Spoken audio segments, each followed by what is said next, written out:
Welcome back to Unsolicited Advice, brought to you by Toxic Bubblegum. I'm Bubblegum. I'm Toxic. And this week we're talking about nonfiction. Yes. As a disclaimer, I am not good at the nonfiction. This is the genre I'm least familiar with out of anything. I feel like that can't be true. Can it? Unless it's music titles, or titles of musician biographies, is another genre. No, I mean, like, I read occasional nonfiction, but, like, I always think of nonfiction as the one I'm least familiar with, in terms of writing it. Oh, well, that might... For sure. Yeah. But it's a good building block, which is why we're talking about it today. Right. Yeah. So, we've got a quote. Do have a quote. It's no wonder that the truth is stranger than fiction. Fiction has to make sense. That's by Mark Twain. Yeah. Mark Tween. Mm-hmm. For a new generation. He's on his cell phone. We've got to do that. Oh, no. That's our next comic. Mark Tween. It's Mark Tween. Hey, here's Tom Sawyer. He's a cool kid who... Paint this fence so I can play on my phone more. That's how he laughs. That's gotta be the new intro. Crash band that. Put it at the beginning. Just that laugh? Yeah. Oh, it's really bad. It's really gross. I don't like it. Harley doesn't like it either. Oh no. Welcome to part 1. It's nonfiction. Yeah. Yeah, we'll be talking about this. So, even the best fiction deals with a certain amount of truth, so one of the best skills you can learn as a creator is to be honest. It's a skill that can and should be applied to any project, but is particularly important to exercise in regard to nonfiction material. And delving into nonfiction is defined by dictionary.com as the branch of literature comprising works of narrative prose dealing with or offering opinions, conjectures based upon facts, reality, including biography, history, and the essay. Of course, where the definition specifies nonfiction as a branch of literature, there are also nonfiction branches for other mediums, including visual art, comics, cinema, television, podcasts, and most types of media. Pretty much anything that you can think of has some kind of nonfiction element. So if you gotta, when you're doing that, you gotta look at the dictionary in the face, you gotta be like, fuck you! And then keep going. Yeah. Maybe don't do that. That seems unnecessary. But I mean, if you've got a dictionary and anger issues, go for it. Just, like, throw that bitch. You do you. Just a note, we're gonna be talking about, writing nonfiction in the sense of narratives, essays, and articles. We already have a couple deep dive advice episodes planned regarding reviewing and critiquing, so we're just gonna pin that over somewhere, probably on the dictionary you threw off to the side. So, reviews are technically a branch of nonfiction, but they're not really... As are op-eds, but we're not doing that today. Right, that's not quite the same... feels like a different branch of the writing genre. And because reviewing is so important to creators and critiquing is also important, they just need episodes of their own. Right, we'll get to that eventually. Yeah. Part 2 is tips for writing nonfiction. William Shatner is here. Nice. Oh no! What if you met William Shatner and that's how you laugh? I would die. I'd have to change my name. Oh, God. Yeah. I'm so sorry I'm like this. We're so sorry to William Shatner. Our one podcast listener, William Shatner. Our only podcast. Guys, William Shatner, he won't share this with his friends. Okay. Gonna laugh again. There's a face that goes along with the laugh. Yeah. But it will be a secret. It'll be a secret face. A secret face. But it can see you. Oh, God. We have to keep moving. The face is catching up to us. We gotta go. Our first tip for writing nonfiction. make sure that there's an audience for whatever you intend to write, and then try to identify that audience as early as possible so you know who you're catering to. My example for this is actually a creepypasta. It's called Hitler's Favorite Concentration Camp by Dennis Acosta. And such a weird, terrible title. It is. It's a weird, terrible story also. No, I love it. It's a great creepypasta. But I'm throwing this out there because it's and it's not really nonfiction, but because it's a creepypasta, obviously. Right. It pulls on a lot of nonfiction elements. It's a World War II memoir.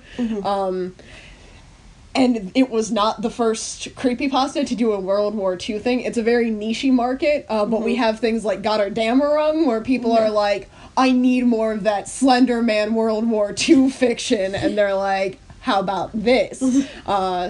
So yeah. Oh god. So it's like, it's a very, even if things are like really niche-y, it's out there, but it's like, and it catered to weirdos who like World War II and creepypastas. Which is you exclusively. Me exclusively. I read it. I liked it. Thank you, Dennis Acosta, for writing me my own story. I did. Oh, shit. God. You found out my secret. You look bad on our podcast. But yeah, so even if something is niche, you find out, and then, you know, an alternative to this would, and this is like kind of why it's important to do market research and why I use this as a topic, because if you're like, because it wasn't one of those like, it's not like Nazi fan fiction, because people who read creepypastas are very liberal. It's not like you don't have any really offensive views in there being idealized, you know? It's like, hey, the Nazis were bad, let's take that into a paranormal genre. Right. Let's expand the horror. Yeah. So, and it's like and it was a fun example for me just because it's like such a specific niche-y thing. But the same goes for anything. If you're into like any really niche-y area of like crafting or whatever, or creating or a historical event, know who's going to be reading your stuff going in, and like publish accordingly, release accordingly.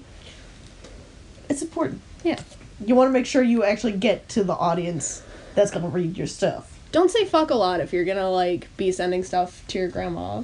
I was hanging out with my family and my dad's sister was in town, and I was swearing up a storm like I usually do. Yeah. And my mom like came over and really quietly was like, "You need to lay off on the swearing," and I was like, "Well, I forgot Aunt Shally doesn't swear." Yeah. Oops. That's the thing for me. It's like always like, I'll go to send something to my family and then it's like, I can't. It says fuck one too many times. Yeah. So the next bullet point is research and sources. You want to make sure you do your research. If you're going to say something is nonfiction, you have to back it up to the best of your abilities, because otherwise you're going to get called out. Like, if you can, you will. That's how nonfiction is, because otherwise, because if you say something is nonfiction, but you did make it up, people are just going to be like, you're lying. Yeah. And that's not nonfiction. That is actual fiction. So make sure you back up your research with helpful links. If you format you're working with supports it. Otherwise, you can use citations and the bibliography section. Bibliography. Oh, it's so fancy. Yeah. So my example for this is more on the article side of things. So in this day and age of social media, there's so much misinformation. But so, like, one of the things is, so, it is possible for, something that sounds like nonfiction to get spread really easily, even if it is fiction. So, like, my example for this, there was a post going around, that was like, protect your pit bulls on this day because, someone declared it, National Kill Pit Bull Day, which, like, it sounds out there, but I mean, there is a lot of hate surrounding pit bulls, which is totally unfounded. I will defend them till the day I die. But so, it was one of those things, so people, like, spread it, like, all over, and I was eventually like, wait a second, that doesn't sound right, because I saw this post, like, 3 years ago. So let me look it up. So one of the things I use for research about, like, misinformation and stuff, I use Snoops.com. I know some people say it's, like, sort of unreliable and stuff like that, but I always find it's a good starting point. Yeah. And they do provide a lot of links for their stuff. And as it turns out, National Killer Pit Bull Day doesn't exist. Nice. But keep your pit bulls safe anyway, because they are a treasure, and you should treasure them, because they're blessed. Yeah. Also keep your black cats safe. Yes. Because they are also blessed. They are very blessed. And mouthy and loud. They break into your room at night and just yell in your ear, and then you go to pet them and they leave. How you doing? Love your black cats. Is that Ebony? Yeah, Ebony does that to me every morning. Oh my god, she's so cute. She's the cutest little cat. Like, even if I'm not asleep, she'll try to wake me up sometimes by doing that. She, like, tried to sneak up on me the other day, but I was watching her, so it was, like, not effective. Oh my gosh. She's a cutie. Cute. I love her. You have to. Somebody has to.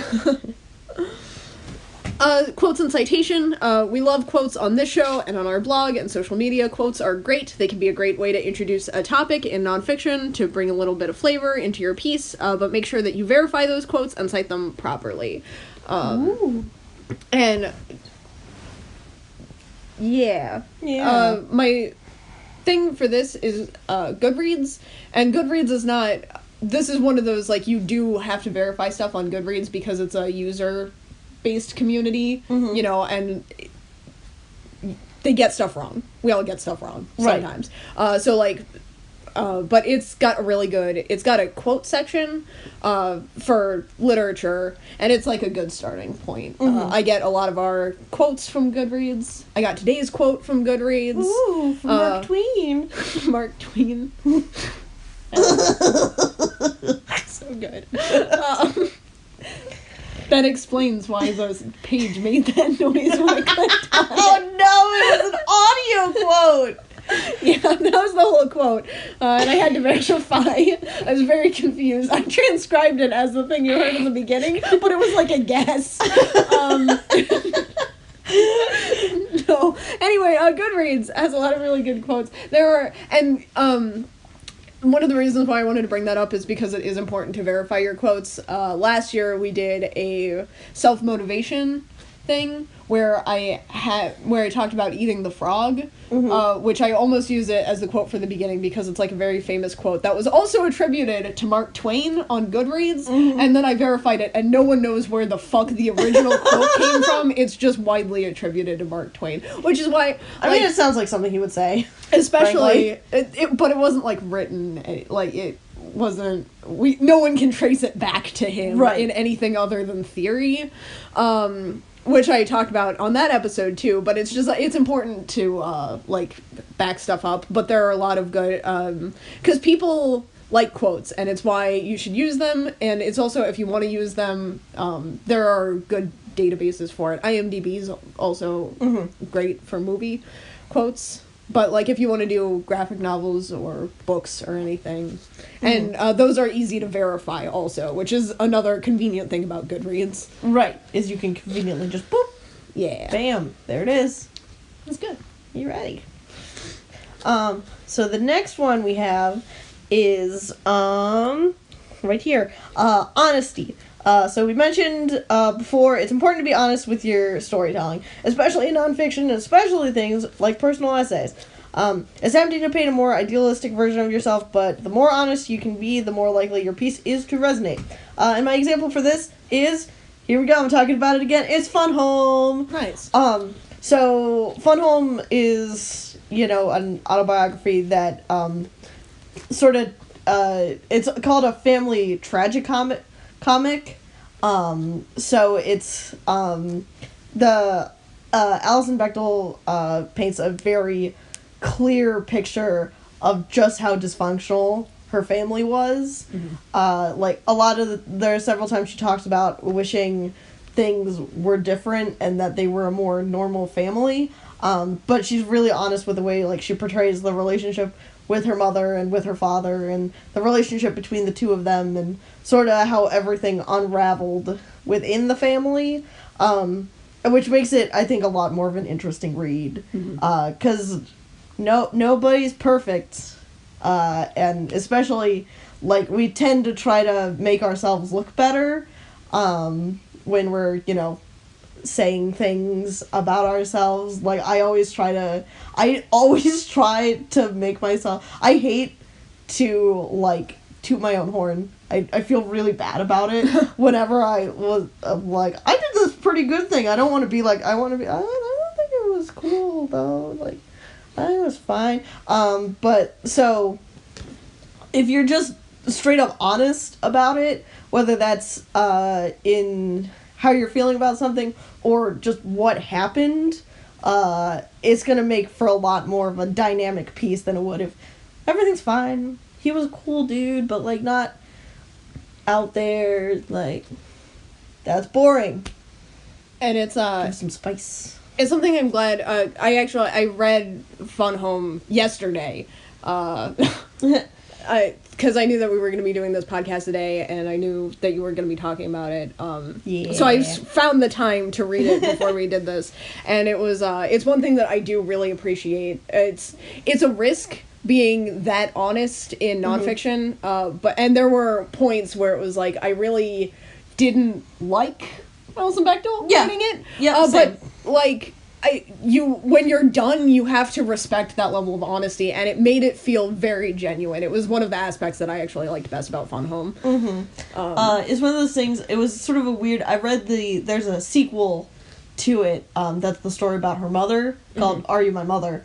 But so, it's weird, because I actually read that one first, and it was, like, way more dysfunctional. Yeah. And I was like, when I left that, I was like, I don't know if I want to read Fun Home. Right. But then I went back and read Fun Home, and then I was like, oh, shit. I like Fun Home better than the sequel. I thought, Are You My Mother? It's okay. But yeah, so it's one of those things where there's this... It's risky, but if you do it right, it pays off. Right. Yeah. So yeah, It's good. it's good. Practice. And this is one of those things we're going to say it every time we do one of these, but the best way to get better at something is to do it a lot. So dabble in nonfiction as often as you can. If you don't have a platform or a regular outlet where you feel comfortable doing nonfiction, then write it for yourself. Even doing something small like keeping a journal or getting creative with how you handle your social media posts can go a really long way. And it's hard to get into, especially with social media. It can be really hard to do nonfiction in a way that's interesting. Is one of the hardest aspects of nonfiction, because in most genres it's one of those, write the book you want to read. But you get interested in, like, chances are, like, everyone is a little bit narcissistic. Right. That's just how people are. So it's one of those things where it's like, you might think certain aspects of your life are super interesting, but if you dwell on them too much, nobody else cares. It's only exciting because it happened to you. So it's like, it's one of those, like, really dangerous things, especially on social media, because people, where you live in a generation where just everyone will share their thoughts about anything, and it's not good. And then suddenly Kat's losing followers over her thoughts on Hereditary and a bad time, and yeah. But if you can get into the practice of doing it without being annoying, it's a good skill to have. One of the things that I'm going to recommend is there's a series of journals called Your Life in Lists that you can do, that just, if you're not used to writing nonfiction, or if you don't like journaling or anything, they just ask you to describe yourself, and each one's different. The only one that I've ever used personally is the music listography one, where it's just like you have it asks you to describe yourself through, like, a playlist. And it's just, like, it's a good way. That one is a little bit more creative. Usually they're, like, journal things, but I like music. I got the music one. Right. But they're good. Like, if it just gives you like a different perspective on looking at real things and real aspects of yourself or other people or your relationships, and it's like a nice transition into journaling.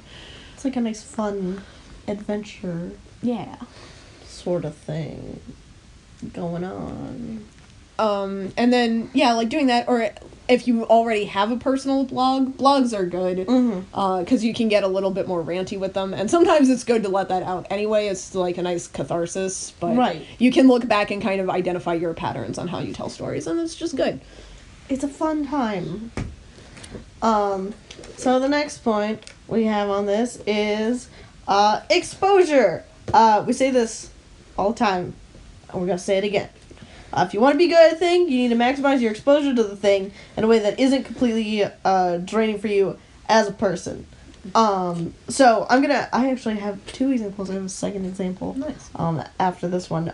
So my first example of that is doing 24-hour comics. So the 24-hour comic is a challenge or like a sequence of things. Like there's usually a day where a bunch of people stay up and just for 24 hours, every hour on the hour, you do a comic panel. Or, you do a different thing. Or sometimes you do, a whole, 10-page comic in 24 hours. It's one of those things where it's, you really sort of drill yourself on doing it. And specifically why this relates to the nonfiction category is a lot of people do, it as a journal thing. It's so every hour on the hour they catalog what they're doing. And it's not a lot of the time it's not really it's not super exciting stuff. It's just sitting at my computer working on stuff, petting the cat, going grocery shopping, just sort of hanging out watching TV. It's just sort of real simple stuff. And I think that's just a real nice way to to learn how to sequence events, even if they're not the most exciting of events, because as it turns out, not everything's exciting all the time. That's true. And then my second example for this, are you ready? No one's gonna see this one coming. I'm talking about mouse. Nice. Again. So this is doing the more on the maximizing your exposure without completely draining yourself. So in order to write Mouse, obviously, Art Spiegelman had to listen to his father's story, about it. And so it's not like they sat down, and had a whole, they told the whole story at once, because it's a long fucking story. Right. There's a lot of details. So they did it, either, an hour or a couple hours at a time, in order to, because it would exhaust his father talking about it over and over again, because he already lived it and it was bad. So that's one of the things, as well as exposing yourself too much to it. If you're interviewing people, you could also end up exhausting them if they're retelling something traumatic or just in general unpleasant. So it's important for both sides to be comfortable and able to really express everything going on. It's good. It is good. Good thing. Thank you. I think it is good. Yeah. That's why I had 2 examples. Nice. This one's exciting. I like the dramaticness. It's all in caps. No. Our last point, and it actually ties back to the first point, is tone. While you're identifying your audience, also maybe think about what they're going to want to read and the kind of story that they're going to be expecting. You're about to fucking rip into this one example. No, I'm gonna be nice about it. I won't be. Alan won't be. I'm going to be nice. There's something to be said, because if you have a really unique tone, it can stand out. And it'll be, very memorable, but it also is going to be a very jarring experience. And the 2 things that I want to talk about to kind of identify both sides of this coin are Ravensbrook by Sarah Helm and All But My Life by Gerda Weisman. And they're both true stories pertaining to concentration camps. And Ravensbrück is pretty much what you would expect from it. It only talks about the one Camp Ravensbrück. It doesn't talk like, as opposed to like just a personal story. It focuses on the one camp, but it's pretty much what you would expect from a history book. It's very information dense. It has all of the information. The bibliography section is like 40 pages just from like other stuff that's been referenced in the book. It backs up all of his sources. It's very historical. It reads like a historical book. And that's like what you expect going in, because people who read about World War II obviously are interested in history, right? And reading a history book. The opposite side of that, in high school, we had to read this book called All But My Life, which is the story of Gerda Weissman's time in surviving Auschwitz, and it starts like before. It starts like right at the beginning of the war, I think. Yeah, maybe like a few years before. I think, it sort of gives the beginning sort of a little bit. It starts before things got bad, and it's like it's a personal story, and it's very. I've read. I don't want to like. I'm not trying to brag about World War II fiction, like books, but I've read more than the average amount of like World War II books, and I've never read one that was as unique as All But My Life, because while most of them are very sad and very somber and like approach it with a certain level of like detachment, All But My Life, it's very in the moment, but it's so optimistic. It's so frighteningly optimistic. And she's an optimist, and it tells her story in a tone that was appropriate for her, but it was very jarring as the audience because like it was the happiest book we read that year. Yeah, it was. Hands down, the happiest book we read. And it was, like, the things that were happening just did not match the tone that she was describing them in. Right. And she's like, almost killed myself, and then I remembered I told Dad I wouldn't do that, so I had an orange for my birthday. And it's like, huh? What did you just say to me? What? Yeah, I was not a fan of All But My Life. It's a great story of staying optimistic and surviving terrible circumstances. But the tone was too jarring for me to really, it was, so, on the opposite side of the coin, not that actual other side of the coin that you already talked about, on the third hypothetical, we had to read Night in like 7th or 8th grade. Yeah. So that was really the tone I was accustomed to when dealing with that sort of. Yeah, and it's another Holocaust book. If you read a Night, it's pretty much the epitome of what you expect reading a World War II book. Right, it's depressing. It's hard to read at points. So it was like going from that to a couple years, like literally 2 years later, reading All But My Life. Like, I was so jarred by like the ability to describe these horrific events in still an optimistic way. It was one of those things where it's like my brain just like couldn't. It like got hitched on the processing. It flat out, I'm not gonna lie, All But My Life broke me for a little bit. Like, I couldn't function right after I read it, because it was just like, what's wrong with me that I can't handle daily problems this well? Yeah. It's like, it was a very negative experience for me personally, trying to process All About My Life. But, like, you end up so in awe of Gerda Weissman at the end of it. You're like, damn!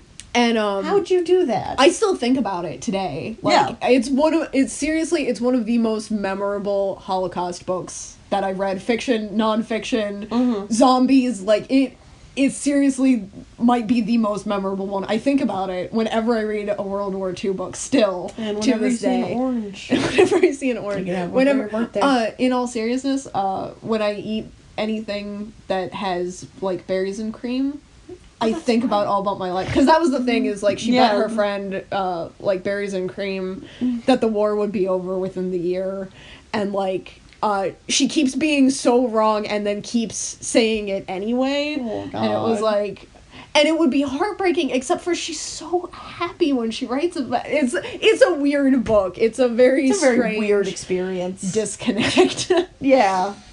So anyway, calling out our high school English teacher. What the fuck? And it's maybe, like, it's one of the more obscure ones, but you have to, like, a lot of people have to read it in school. Yeah. So it's, like, you can't even say that it, like, didn't pay off in a huge way. Mm-hmm. It was just a jarring experience. And was just hard. If that's what you decide you want to do to people, go for it, I guess. But be aware that you're doing it, maybe. Because I don't think her intention was to, like, break anybody's brain when she wrote the book. Right, she was just telling her story, and in telling her story, she broke us. Yeah. All the respect to her, though. Like, absolutely. She's an incredible woman. The book is just, damn. Oh, boy. So now we're gonna move on from all but I feel like we talked about that for like 3 hours. Oh god, it hurts me. Also, I read it in like the session, like our unit for it was like barely 2 weeks. Yeah, it was short. And it just like it had I felt like we were talking about it for like a semester. I don't remember anything else from that year. Yeah, I remember other stuff from the year, but only because, like, we read a lot of my favorite books that year, and it still stands out as, like, the one I remember. We read, like, a lot of Ray Bradbury that year. We did read a lot of Ray Bradbury. That was, our To Kill a Mockingbird unit was that year. But just, like, fucking... Gerda Weissman this year. All But My Life. Weird book. Weird book. But now we're gonna move on from that weird book to part 3, which is making nonfiction work for you. Yes. So the first point on here is to submit and query. If you do a nonfiction piece, submit and query it to have it published or featured somewhere. It seems like it's a daunting area to go into, but with anything else, you just gotta go. You just gotta go for it. You just gotta do it. There are a bunch of platforms to do guest posts, some of which pay, and some of which are just a great way to get your foot in the door. If there's a site or a blog you follow avidly, check out the submission policy and consider pitching something. Yeah. Woo-hoo. There are a lot of there are a lot of genre-specific sites that will do submissions. There are like a lot of niche-y film or pop culture sites that like take submissions and stuff. So do that. Like, you never know what'll come of it. Just do it, man. Yeah. Do it for Mark Tween. His blog, the Mark Tween blog. I love the Mark Tween blog. It's all about Tide Pods. Cascade pods. It's the newest trend. Newest trend. In detergent edibles. I don't know anything about what's going on in the world. And it fucking shows. So yeah, do that. Start a blog. I'm a big advocate of blogs. Do that. What? Having a platform can be a really great thing, and even if the blog seems silly or niche-y, like you don't think a lot of people are going to be into it, you never know what's going to come of something, or what kind of following you might end up having, or what other opportunities it might lead to. I started a horror blog just like one day I woke up and it was like, you know what, I've been thinking about horror blogging for like 5 years now. I'm just gonna like start posting creepypastas and shit on Tumblr, and it's like it led to some of the best. I've retired my horror blog through Tumblr because Tumblr's a fucking mess, which was like it was a very sad emotional thing for me, letting go of the Tumblr thing, because it led to seriously some of like the best times of my life and some of the coolest opportunities and stuff that like I never cool people now. Yeah, I have like had conversations with some of my favorite horror creators, and like I've got to collaborate with people. I actually started the blog that I'm doing now, my WordPress. I actually started just as like an offshoot of the Tumblr, and it was just, I do like these weird spur of the moment blog decisions, and I've never regretted any of them, like even the ones that haven't paid off I've never regret.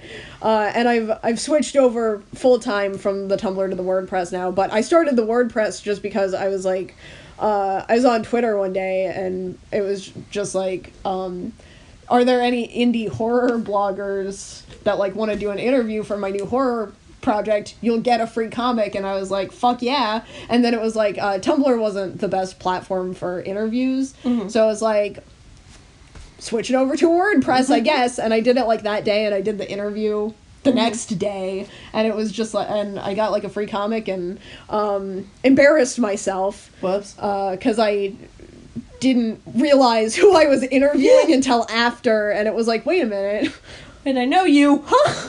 Fuck.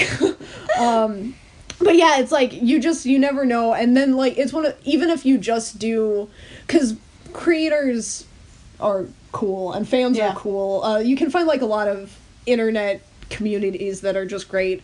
And like, whenever I did other stuff on the horror blog, I could be like, hey, here's this thing that I did, and it was just nice to have like that extra, right, it was a second outlet following. It's like a good jump start kind of a point. You know people now. Yeah. And people know you now.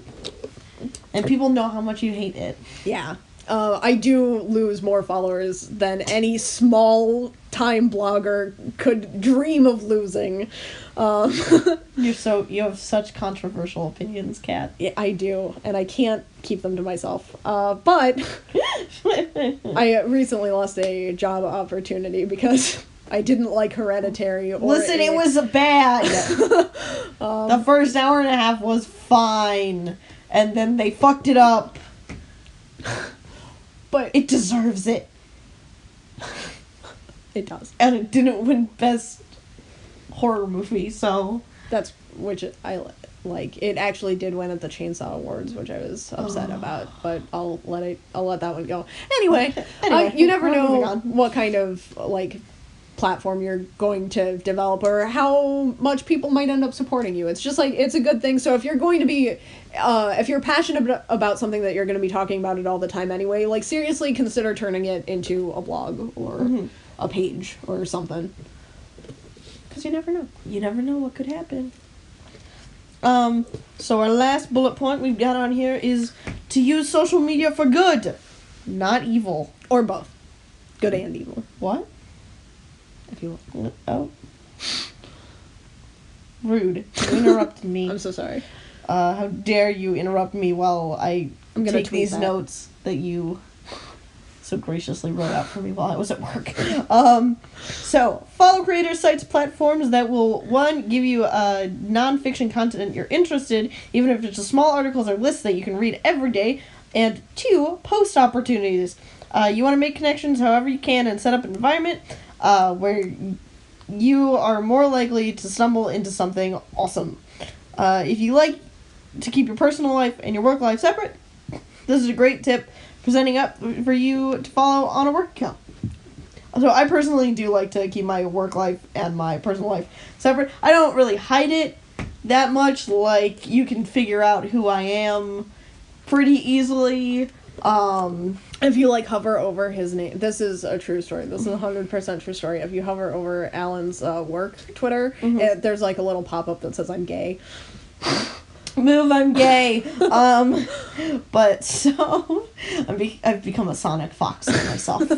But yeah, because it's, like, I do have my, like, recently I've sort of been blending the two, like, on my Twitter. I post a lot of fucking dog pictures, and stuff, but, like, generally, like, my Tumblrs are totally separate. I have a Facebook page that's just my art. I just sort of like to keep the gap there, because I don't really, work is work and personal life is personal life. I'm not opposed to becoming, friends with people that I work with, but, well, because I do my best work with you, and you are my best friend, even though... I wish I could do a Mark Twain laugh right now. I did it for you. Thank you. That's why you're my best friend. But so... But yeah, so if you want to, like, it's always good to set up an environment that's going to inspire you. Like, that's why that's why I have a separate work office that I'm real bad about using. But yeah, it's just good to set things up and have them, and always have the stuff that you're going to be inspired by around you. Yeah. And social media, Twitter's a really easy way to do it. Just like follow creators that you like, and it supports them, and you get creative stuff on your feed and opportunities, and it's good. It's good. I need to follow better zine submissions, because right now the one thing I follow, it's like, submit to this fanzine, and I'm like, I don't know what that is. Yeah. Why are there so many Voltron fanzines? Get out of here! The one that always gets me is, like, I'm always getting notices about submitting to Undertale fanzines, and it's like, how? Still? What? It was, like, oh, God. Weird. Not that I have a problem. I like Undertale, but it's such a small content thing to still have a fanzine going. Right. Not a single fanzine. Like, I get notices for this so often you would not believe. Bizarre. And, yeah. Especially since Deltarune is, like, more in the vein right now. Yeah. I don't know what's going on, as it turns out. Still haven't played Undertale. Probably do that. I'll make Ben do it instead. Nice. But yeah. So, you know what time it is. It's time for some shameless self-promotion. You don't know what time it is. This is the first time we're doing this segment. But... Nice. That's it. That's the segment. That's what Alan's plugging into our shameless self-promotion segment. I'm so sorry I'm like this. Nonfiction. Alan's got a great new laugh. I'm gonna write a comic about it. Buy tickets for our tour. You don't want to see this face. But yeah, so our first promotion thing is we're closing zine submissions this week. Our first quarterly edition of the zine is going to be out next week, by the end of the month, and yeah, we have a nonfiction article in there. Our zine is not nonfiction, but we have an article in there. I was gonna say, I'm writing a comic about, you wrote me a comic about a dragon child. Is that nonfiction? Yeah. Is Klaus real? That is. I love him! But yeah, we've got nonfiction article, and you can check out our site, which also has like nonfiction resources and articles and tips. Yay! It's great. I'm also going to plug, I was going to say my first nonfiction piece published, and that's not true, because I do a lot of articles and lists and reviews and stuff that used to literally be my job. I used to do that every week, for money. But I'm having my first, thing. Oh. Published. I don't know how to categorize it, but because I'm having my first nonfiction short story published. It's not an article, it's not a review, it's a short piece. It's called Calling the Dead, and I don't know when it's going to be out, but it's coming out in an anthology sometime in the next couple of months. Yay! There will be links. Yes. When it is out. When we can post them. Yay! So yeah, that's my nonfiction plug. I don't currently have any nonfiction things that I've actually put out or am working on, but I have always been interested in doing like a sort of a memoir type thing about the experience of working in retail as a trans man, because it is a fucking experience all the time. Nice.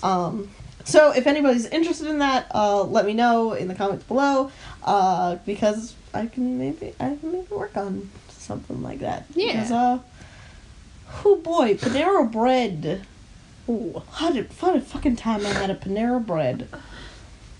So yeah. Yeah. And then lastly, we have some nice recommendations for you. Because one of our tips is always to submerge yourself in more of the content you're trying to learn about. We have some juicy nonfiction recommendations for you. Yeah. That's the orange I ate for my birthday. Yeah. So, I'm gonna go through mine real fast, and then Alan's gonna recommend some stuff. The Disaster Artist, it's a great book. It's highly entertaining, even if you don't like The Room. I'd recommend it for any creator. How do you not like The Room? Some people don't, but, like, my dad enjoyed it. Right. And he has never seen The Room. He won't watch it with me. What? He's a coward. I know. Your father's a coward. Cat's father is a coward. I feel like this is not the first time you've called my father a coward on our podcast. Well, he needs to know. But yeah, the Disaster Artist is really good for any creators. It's like, I describe it as weirdly motivational. A Mouthful of Air is a look at linguistics, that I'd highly recommend for creators, particularly for writers, because if you're using words, I don't think that there's any book out there that will give you a better grasp of those words or where they come from or how to use them best. Mouse, we talk about on this podcast all the time. This isn't even going to be the first time that we've recommended it, but read it. It's good. If you can handle reading about any World War II stuff, it is like the first one that I'd recommend. Always. I'm pretty sure it's the first one Alan would recommend. You stole my recommendation. I'm so sorry. It's okay, I'm gonna recommend it again. John Krakauer, if you're interested in reading nonfiction, he doesn't embellish a lot, so you get like all of the facts, but he has a way of writing facts in a way that are very entertaining. He only writes like really heartbreaking novels though, and this is coming from someone who just recommended Mouse, so proceed with caution when reading John Krakauer, but he covers a wide variety of topics in a very interesting way, if you like crying, I guess. Damn. And Last Week Tonight is It's John Oliver. It's John Oliver. He does very entertaining weekly deep dives into current events and sometimes just like persisting events, because some of them are not new. Whatever could you be talking about? Lead poisoning. Huh? The 20-minute lead poisoning special. Robocalls. You gotta love it. But those are my picks. Very nice. So obviously Mouse is one of my big recommendations. I won't harp on that for too long. But it's good. You should read it. My next recommendation is Fun Home. Like we talked about already, it's a very honest look at a dysfunctional family and growing up and sexuality and all these sort of different emotional things, and telling a nonfiction story in a brutally honest way. I really like it. It's fun. One of my other recommendations is Tom's Retails. It's this guy who for the longest time he did Target Retails, and it's Retails as Retales. And this dude worked at Target, and he every week or every couple of days or something, he would just post a bullet list of people that had come in, and weird things that he had experienced in retail, and then he recently moved to a job at an escape room, nice. So he also has started doing stories about that, but now he does Tom's Retails, and you can follow him on Tumblr.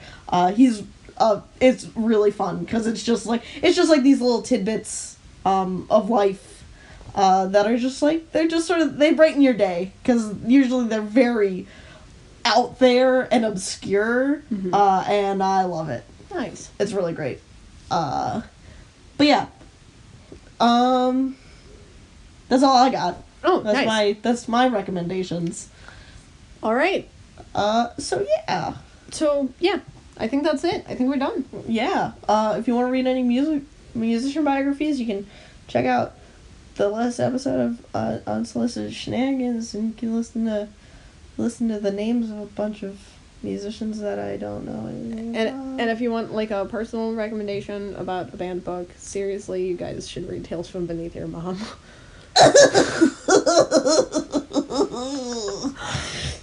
Got him. Thanks, Mark Tween. This has been Unsolicited Advice, brought to you by Toxic Bubblegum. I'm Bubblegum. I'm Toxic. And we'll see you next time.